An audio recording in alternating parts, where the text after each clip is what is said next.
Assalamualaikum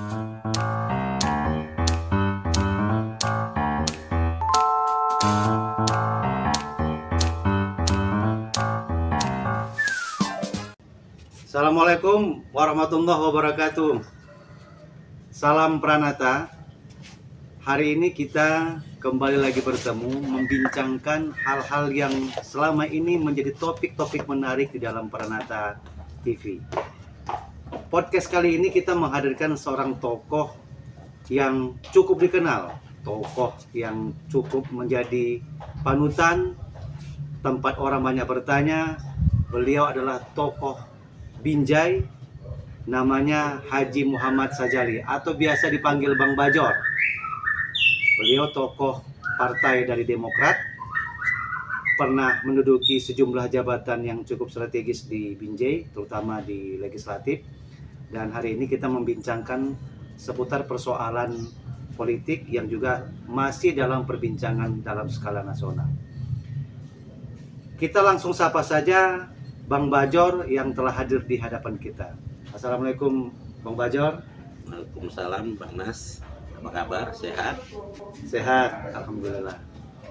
Bang Bajor, ini sebelum kita masuk pada pembicaraan tema kita hari ini, kita bicara tentang persoalan janji-janji politik calon-calon kepala daerah ini. Sebelum nanti kita sampai ke sana Bang Bajor, mungkin bisa Bang Bajor jelaskan apa kegiatan sehari-hari Bang Bajor di Kota Binjai ini. Terima kasih. Saya sehari-hari berkutat juga di dalam dunia politik. Hari ini saya diamanahkan sebagai Kepala BPOKK Partai Demokrat Sumatera Utara.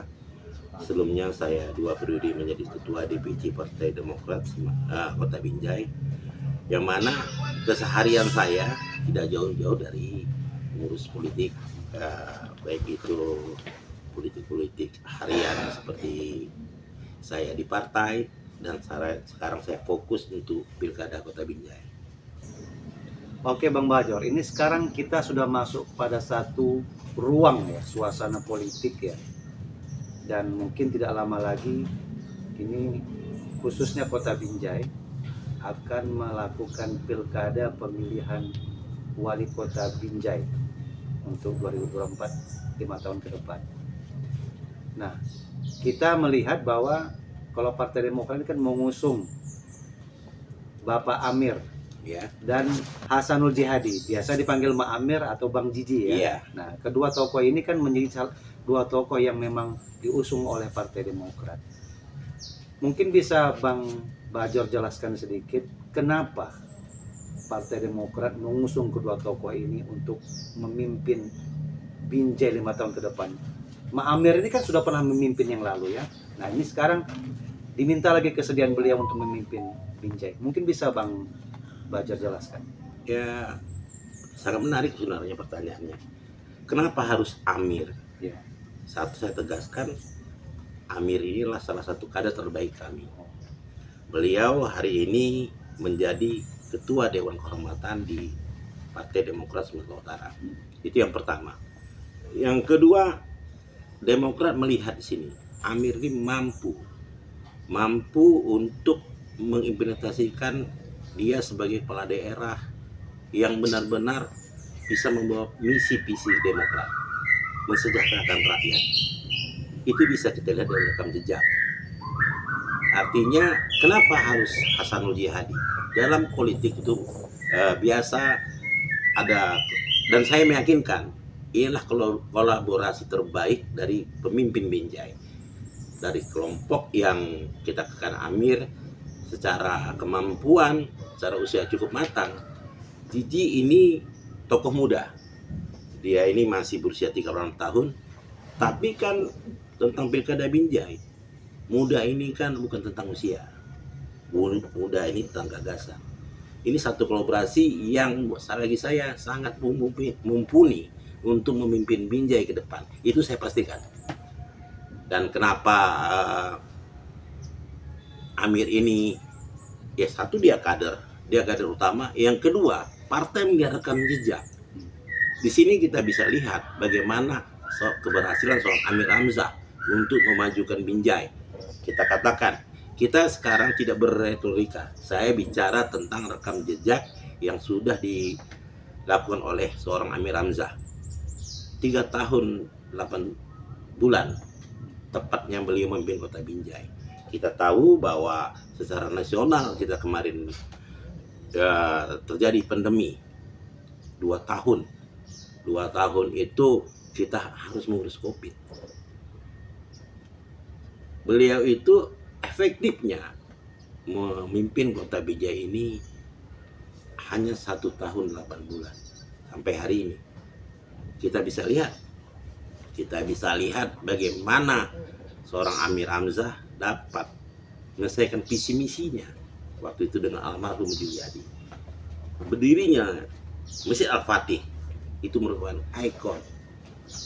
Kita objektif saja. Hari ini orang masuk Kota Binjai, begitu masuk ke Bank Binjai, kita akan melihat ikon Kota Binjai.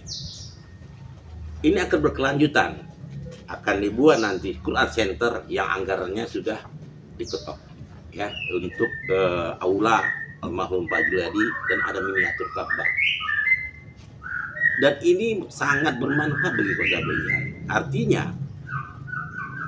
saya contoh begini, ada masyarakat yang ingin melakukan prosesi pernikahan, dia bisa one man stop di situ.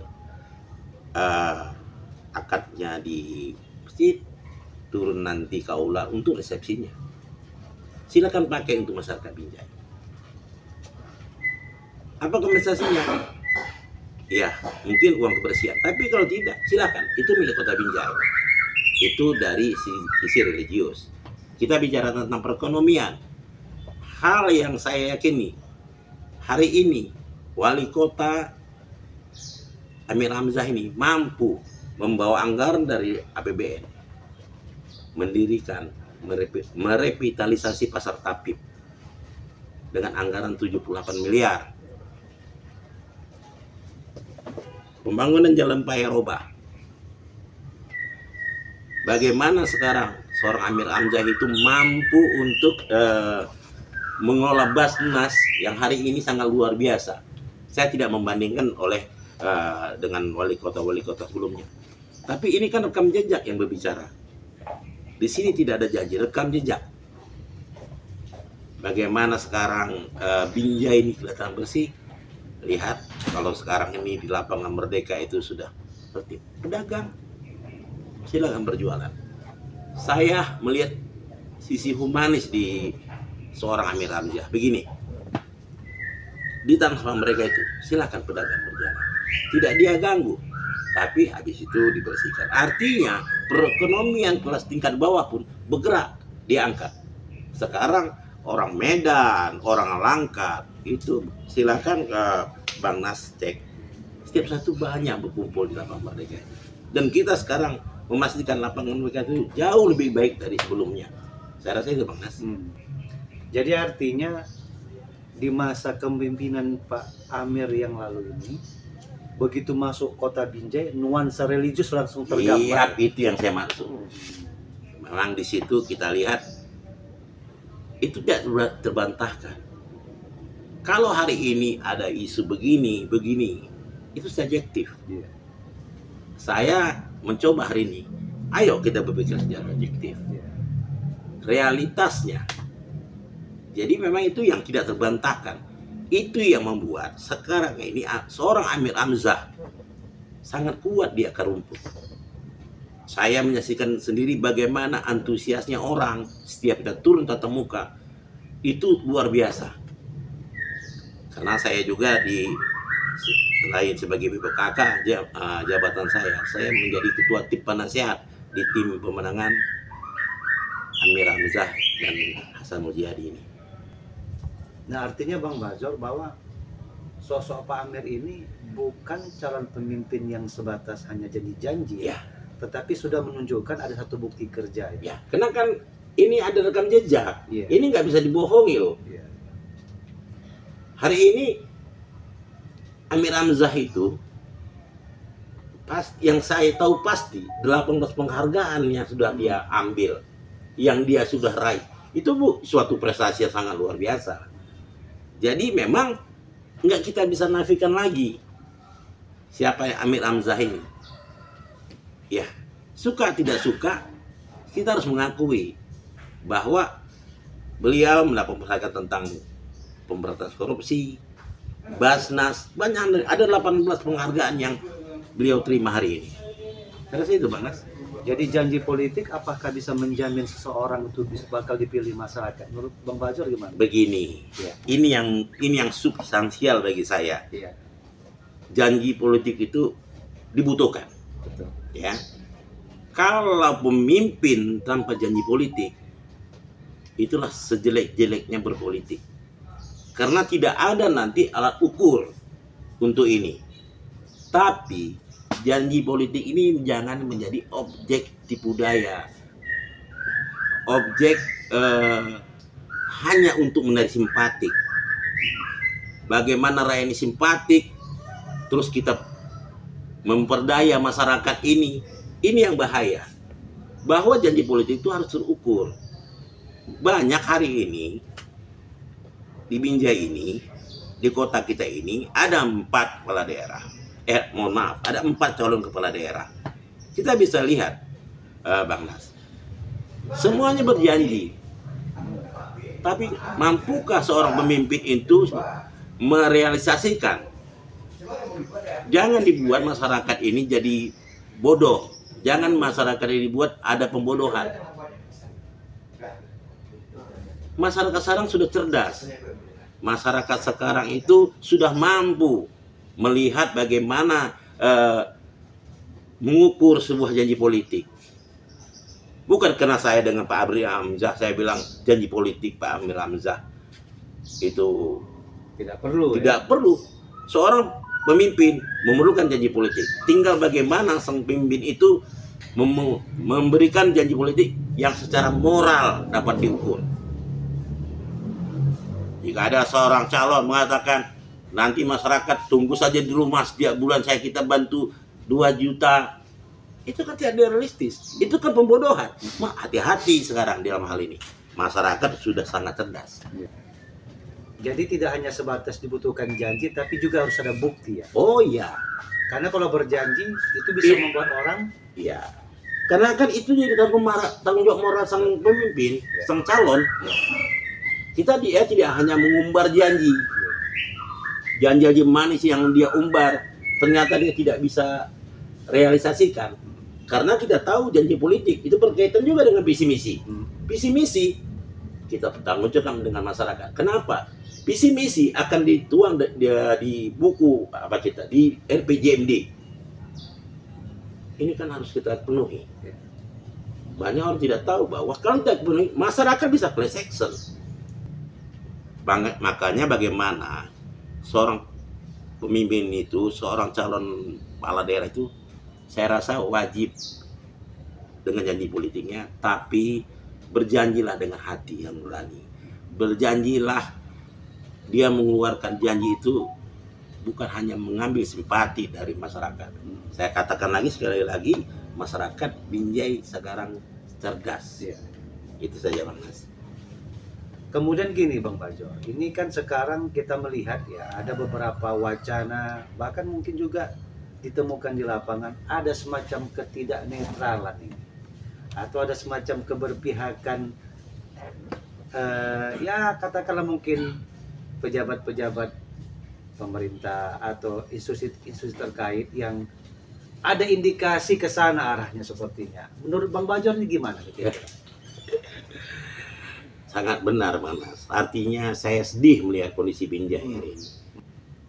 Kalau saya umpamakan, inilah berpolitik ala Sengkuni. Sekarang saya tunjuk, saya bisa buktikan ada seorang pemimpin, pejabat berpihak. Oh begitu ya? Ya. Dan ini bisa kita lihat dengan telanjang, tidak tersirat. Saya bisa buktikan. Oh gitu. Saya berharap ASN, pejabat netral. Kenapa harus berpihak mengintervensi? Masyarakat sekarang itu sudah mengerti. Kekuatan itu grassroots, tidak perlu mengancam, mengintimidasi, tidak perlu. Malu saya, malu kalau ada seorang pejabat yang secara telanjang kita bisa melihat berpihak. Berikan contoh. Harus ada nilai moral di dalam. Dengan tanpa rasa malu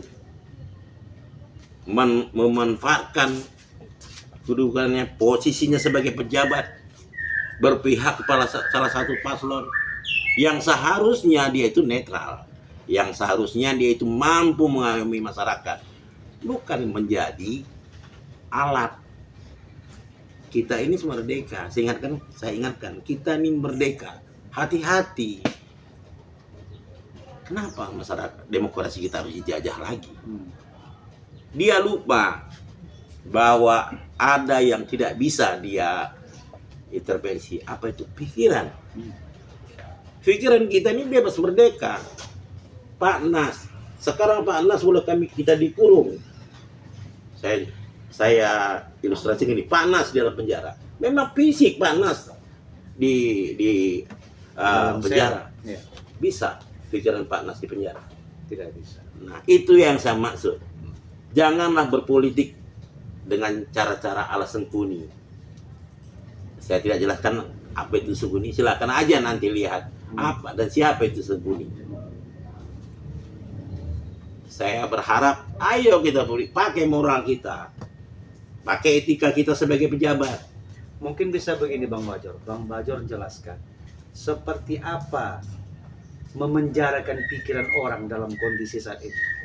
Begini. Yang bisa Bang Bajor analisa. Ya, saya lihat ada penekanan. Oh, betul. Ya, ada penekanan, ada menggiring opini. Mengarahkan opini. Ya. Mungkin bagi sebagian orang, sebagian stakeholder, camat, OPD itu bisa diintervensi. Tapi saya ingatkan kembali, akar rumput tidak. Hari ini akar rumput itulah menjadikan satu kekuatan, suatu sumber inspirasi bagi seorang Amir Hamzah. Kami tidak takut. Cuman saya mengingatkan, ayo pergunakan hati, pergunakan moral. Silahkan kalau dia punya pihak, tapi di hati. Bukan malah mengajak, mengintervensi, menghayu-hayukan dengan sangat telanjang, memberikan gambaran bahwa dia ada di pihak mana. Itu politik yang saya rasa bukan itu pembelajaran yang tidak baik. Masyarakat harus kita edukasi. Panas. Nah, menurut Bang Bajor, ketidaknetralan seorang aparat atau pejabat tertentu ini, apalagi dengan cara mengintimidasi, apa ini tidak bisa kita katakan sebagai kategori kejahatan politik? Saya bilang kejahatan dan penjajahan demokrasi, bukan hanya kejahatan politik. Sejarah akan mencatat ini, sejarah akan menyimpan ini. Kita tahu sekarang zaman media sosial ini tidak gampang. 25 tahun lagi anak cucu kita masih melihat. Janganlah kita memberikan salah satu contoh ke anak cucu kita. Oh, dulu orang tua aku seperti ini ternyata. Oh, dulu kakekku seperti ini ternyata.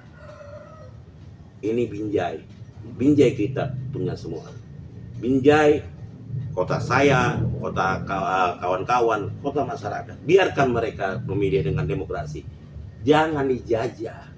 Hati-hati. Saya katakan tadi, boleh kita melihat terkurung. Ada pikiran yang nggak bisa mereka kendali, yang tidak bisa mereka pegang. Apa? Sekarang bagaimana Pak Nas bisa mengintervensi akar rumput? Walau dengan cara-cara kotor yang Panas lakukan intervensi sana sini. Kalau saya bilang itu, saya katakan tadi, kalau Pak Nas bilang katakan apakah ini bisa kita klarifikasikan sebagai kejahatan politik? Kalau saya lebih ekstrim, ini penjajahan demokrasi untuk masyarakat Kota Binjai. Luar biasa. Jadi sahabat Pranata, ternyata apa yang disampaikan Bang Bajor ini jauh lebih ekstrim lagi. Beliau mengatakan bahwa bila mana pejabat atau aparat pemerintah yang memiliki kekuasaan cukup berpengaruh di satu daerah ikut mengintervensi, apalagi mengintimidasi masyarakat untuk berpihak kepada salah satu paslon. Itu merupakan kejahatan politik, bahkan kejahatan penjajahan demokrasi. Ini jauh lebih ekstrim, dan ini merupakan satu statement yang menurut kita cukup berani. Bang Bajor, menurut Bang Bajor, bagaimana selayaknya, sepatutnya aparat pemerintah ini bersikap ketika mengatasi atau menjalani peristiwa politik atau kontestasi politik ini agar tidak dikategorikan sebagai kejahatan politik dan penjajah demokrasi? Makanya ini begini Bang Mas, ini sudah dituangkan di aturan. Bagaimana seorang ASN harus netral. Kalau suaminya ASN, istrinya pun tidak boleh tahu siapa pilihan di hatinya. Ini sudah ada regulasinya. Bagi saya menyarankan begini, ayolah menjadi pengayom. Jangan menjadi otak penjajah. Penjajahan demokrasi ya saya maksud. Mari ini pesta rakyat loh. Mari kita berpolitik dengan riang gembira. Bagi saya politik, saya Banas nanti lihat di posko saya. Di situ saya tulis berpolitik itu tidak dengan kening berkerut. Ya. Artinya itu dalam panas. Ini pesta rakyat. Ini suatu euforia rakyat untuk memilih pemimpin yang mampu mensejahterakan Binjai. Kenapa mereka harus dijajah? Kenapa mereka harus diintervensi? Silakan rakyat memilih. Kita berpolitiklah dengan riang gembira. Dan tidak kening berkerut. Iya, tidak dengan kening berkerut. Iya. Oke Bang Bajor, kita semakin hari semakin kita lihat memang suasana politik semakin memanas ini. Tetapi kita berharap ini tidaklah sampai memecah belah kita.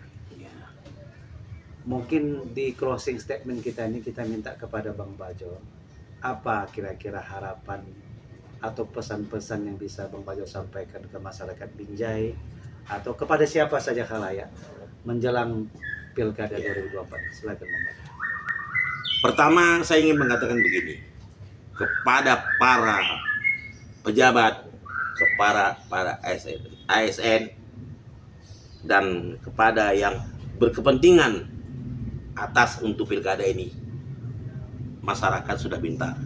Maaf, jangan Anda mengintervensi, itu akan menunjukkan siapa Anda sebenarnya. Itu pertama. Kepada rakyat, jangan takut. Kita adalah manusia bebas merdeka. Kita tahu pemimpin mana yang bisa mensejahterakan Binjai ke depan. Dan bagi saya itu juga diajarkan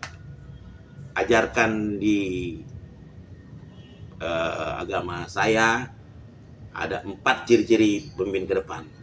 Pemimpin yang benar-benar bisa adil, benar-benar yang mampu menerima aspirasi ke depan. Saya rasa pemimpin itu butuh. Kenapa filosofinya begini? Kenapa angka 4? Karena angka 4 ini kalau dibalik dia adalah kursi. Dialah tumpuan, dialah tempat yang bersandar. Jadi sekali lagi mari kepada yang merasa mengintervensi, menakut-nakuti, menggiring opini, apalagi dia seorang pejabat atau ASN, saya hanya bisa mengatakan, ayolah segera bertobat. Terima kasih Bang Mas. Oke, terima kasih sahabat Pranata. Itu tadi bincang-bincang kita dengan Bang Bajor, tokoh Binjai, tokoh yang cukup dekat dengan masyarakat, orangnya sangat humble, sangat sangat familiar, dan ini membuktikan bahwa Bang Bajor ini selalu setiap hari mengurusi masyarakat. Dia tahu selera masyarakat, dan kita berharap Pilkada Binjai ke depan ini betul-betul jadikan pesta buat masyarakat, riang gembira, tidak kening berkerut kata Bang Bajor, dan berharap beliau kepada aparat penegak atau pejabat yang terkait untuk benar-benar bersikap netral tidak melakukan intimidasi, dan seperti kata Bang Bajor, tidak menjadi tokoh kejahatan politik dan penjajah demokrasi. Iya. Itulah bincang-bincang kita. Terima kasih Bang Bajor atas Terima kasih. waktu dan Sebelum saya tutup, kesempatannya. ini panas tutup. Ya, Kita suruh ya kopi silakan ini. silakan. Nah, ini kopi dari Bang Bajor ini. Baiklah sahabat Pranata, itulah yang bisa kita bincang-bincangkan dalam podcast kali ini. Mudah-mudahan kita nanti bisa bertemu lagi pada kesempatan lain. Assalamualaikum warahmatullahi wabarakatuh. Assalamualaikum warahmatullahi wabarakatuh. Oke, makasih.